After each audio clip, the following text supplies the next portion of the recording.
ప్రసాదం, అంతవరకు నాసిరకం ప్రసాదం. ఇప్పుడు మొత్తం నెయ్యి కానీ అన్నీ కానీ క్వాలిటీ ఇంగ్రీడియంట్స్ వాడుతున్నారు. క్వాలిటీ పెరిగింది ఆటోమేటిక్గా. దాన్ని కూడా నువ్వు సపోర్ట్ చేసే పరిస్థితి వస్తున్నారు మీరు. పాలు లేకుండా వ్యాపారం చేసేవాడికి నెయ్యి సప్లై చేస్తే వాడికి ఇచ్చారంటే ఏమనాలి వెళ్ళి? ఎంత దుర్మార్గం అంటే ఇది.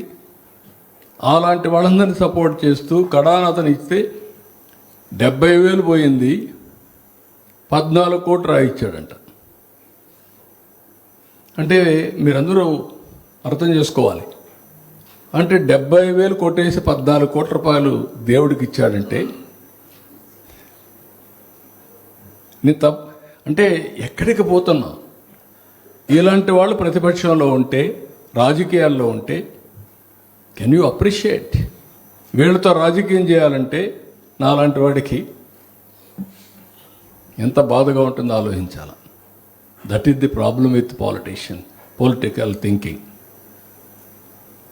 సెంగయ్యని కారు కింద ఎక్కిచ్చేసి లా అండ్ ఆర్డర్ సమస్యలు క్రియేట్ చేసి కడాన వాళ్ళ భార్యను పిలిపించి ప్రభుత్వం యొక్క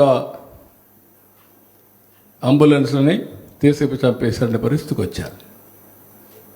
this are all very very, ఒక విధంగా చెప్పాలంటే దౌర్భాగ్యమైన పరిస్థితులు ఈ రాష్ట్రంలో. ఎప్పుడు నేను చాలామంది రాజకీయాల్లో చూసాను, కానీ ఇలాంటి రాజకీయాలు ఎప్పుడు నేను చూడలేదు. ఏది అతను కూడా వదిలిపెట్టి అరెస్ట్ చేశారు కదా. అప్పుడు ఎవరిని వదిలిపెడతారు? చేయమన్నా చూపిస్తా, ఎవడన్నా చేసి చూపిమని. అందుకే కదా మనం చేశారు వీళ్ళు. ఏది వీళ్ళు చేసిన సారా వ్యాపారం అంతా కూడా చేయడానికే కల్తీ పెట్టారు. ఏమయ్యారు అంటే వాళ్ళ ఉద్దేశం ఏంటి? అక్కడ ఎవరో ఒక అతను తెలుగుదేశాన్ని మేనేజ్ చేసేస్తే, బురద వేసేస్తే నేను కడుక్కుంటానని. కడుక్కునేసే పరిస్థితులు లేవు, ప్రక్షాళన చేసేస్తాం. అదే చేశాం.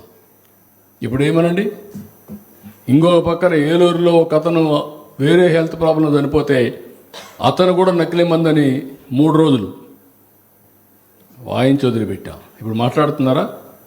పాస్టర్ చనిపోతే ఏంటండి, వరుసగా హైదరాబాద్ నుంచి తాగుతూ వచ్చి యాక్సిడెంట్లో చనిపోతే చంపేశారు అని చెప్పంటే ఎవిడెన్స్ ఇస్తే కూడా మాట్లాడితే వీళ్ళు ఇలాంటి పార్టీ సపోర్ట్ చేస్తే ఏమనాలండి వాళ్ళని? అంటే కరుడు కట్టినట్టు నేరస్తులు తయారైపోయారు. ఆ నేరాలన్నీ చేసి గవర్నమెంట్ మీద బురదేయాలనుకుంటే మనం కుదరదు. నేను అది చెప్పా.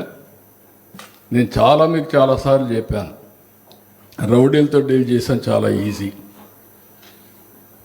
లేకపోతే కమ్యూనల్ వైలెన్స్ కంట్రోల్ చేశాం, ఫ్యాక్షన్స్ వన్ సైడ్ కంట్రోల్ చేశాం. రాజకీయ ముసుగు వేసుకొని నేరాలు చేసి కావాలని హెరాస్ చేస్తానని మాట్లాడితే చాలా సమస్యలు ఉంటాయి. ప్రజలు అర్థం చేసుకోవాలి. నేరం ఎవరు చేసినా అది నేరమే, వాళ్ళకి తప్పకుండా పరీక్ష చేస్తాం.